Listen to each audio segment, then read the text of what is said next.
But for most of my life, I was an atheist. I thought the idea of an all-loving, all-powerful creator of the universe, I thought it was stupid. I mean, my background's in journalism and law. I tended to be a skeptical person. I was a legal editor of the Chicago Tribune. So I needed evidence before I believe anything. One day my wife came up to me. She had been agnostic, and she said after a period of spiritual investigation, she had decided to become a follower of Jesus Christ.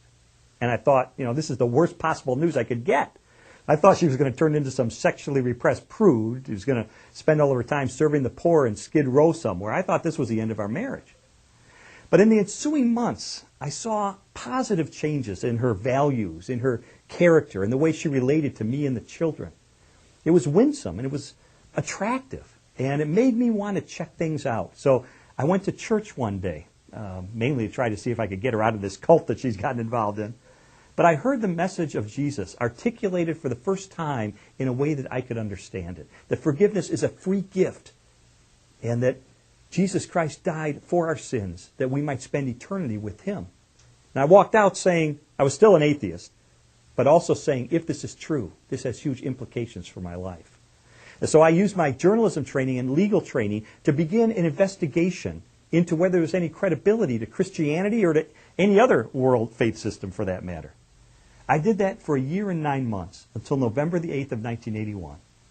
And on that day I realized that in light of the torrent of evidence flowing in the direction of the truth of Christianity, it would require more faith for me to maintain my atheism than to become a Christian.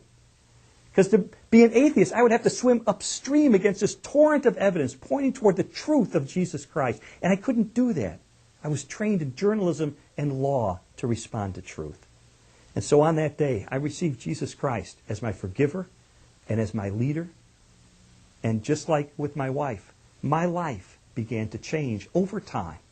My values, my character, the purpose of my life began to be transformed over time in a way that, as I look back, I can't imagine staying on the path I was on compared to the adventure and the fulfillment and the joy of following Jesus Christ.